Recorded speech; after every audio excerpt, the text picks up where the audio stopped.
one of the important parts of winning a match is your attitude inside the match. Now, during a match we come up against a lot of obstacles. It's a fairly lonely place out there, especially on the singles court, so there's no one else to solve our problems. It all comes back to the individual and our attitude. So some of the things out there that you may have to think about and deal with is the wind. It's about winning from in front and maybe winning from behind, because our mindset changes. When we are behind, we're the underdog, we're chasing. When we're in front, we're now defending a lead, or we shouldn't be defending a lead, we should be chasing the wind. So Pete, what do you reckon about your attitude in matches? Look, the wind is a big factor, but the wind is part of nature. The sun is part of nature. The elements, they're uncontrollables. So your attitude's got to be going out there, control the things that you can control, and let nature take care of the rest. You got to treat the wind as your friend, not your enemy. That's one very important point. If you use the wind to your advantage, you're certainly going to come out winning a lot more matches than losing, even in training. Go out and play in the wind. Not the cyclonic winds, obviously, when everyone's batting down the hatches, but let's get out there, play in uncomfortable surroundings, uncomfortable conditions. Get customised to it. One day, somewhere, you may come up in it, and you're going to go, well, I don't know how to do it. So that's certainly one thing. The sun's the same. The sun's great. It makes the day nice and warm and makes you enjoy certain things. But you can use it. Throw the lob up into the eyes of your opponent.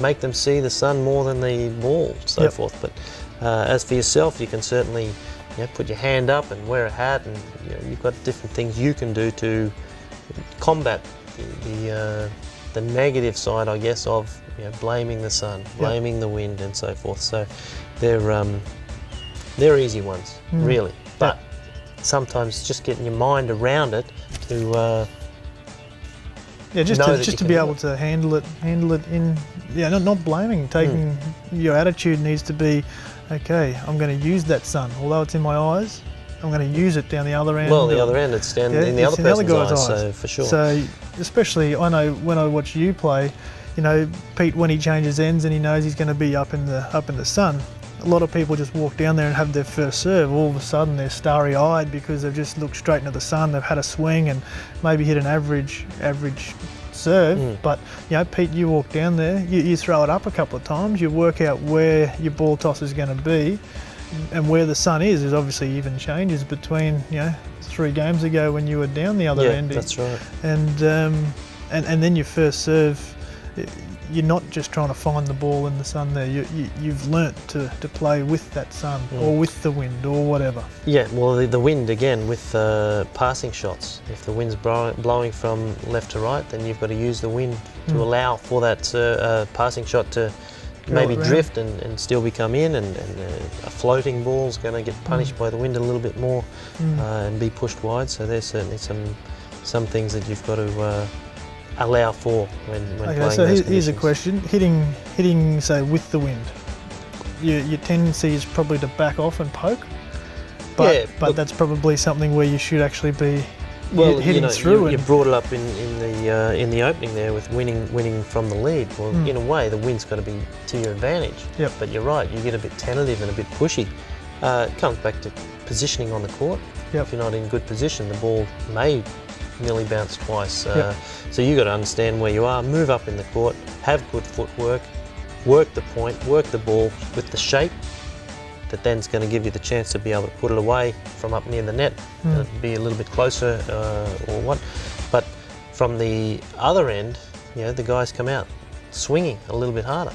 So again, they're just swinging hard, hitting into the breeze, and that's what you've got to be ready for. Balls come across a little bit flatter, a little bit lower towards the net, and obviously don't bounce through as deep. So you've got to be up the court, staying nice and low, and that's a big key too. Using your knees, bending your knees, keep it nice and low, good strong base, so that you can work the point around. You may play a couple of slice shots in there. There's nothing wrong with that, providing you've got control of the ball. And I suppose that also comes back to, when you're training your agility, to make those little adjustments. When all of a sudden the wind blows a little bit harder, the ball pulls up a little bit more. You have to make that a little adjustment to move a half a foot and still play a nice Still be shot in up the control court. of the ball or of the shot for sure. Yeah. Yeah. As for winning from behind, look, finish line's not there. The other players may be thinking about something else. You can still just worry about, or not worry about, but just focus on the next point. Yep. And the psychology of the sport is it's the next point. Yep. That's all that you can control. You can't control what's happened in the previous. You can't control what's going to happen 3 or 4 points down the track or 3 or 4 games. All you can worry about is this next point, or focus on this next point. And that's the way you've got to get back into a match. Yep. When you have a lead, again, some people focus on the finish line. They're looking already too far ahead instead of the here and the now and this next point. And this next point is the one that's going to make the difference to which way the scoreline goes. Be it that's minimal, right. because it's only a point, but Yep. it's a process of points that The opponent might be feeling down and out because you are beating him. It could be by a good lead, but if he gets a couple of points under his belt, you know, he gets maybe a game under his belt, you know, he's starting to lift and feel better. You want to kick him while he's down, so to speak. You want to make sure that window is jammed shut. You don't give him an opportunity. Well, it's you go momentum. Out there. It's momentum. You keep the pressure on. They say a lot of great players can win from losing positions. They're able to turn it around and become champions. From a winning position again, you just got to keep momentum going on your side. Be down love 40 or up love 40 love. You've still got to worry about that next point, not be worrying about what's happened the points preceding.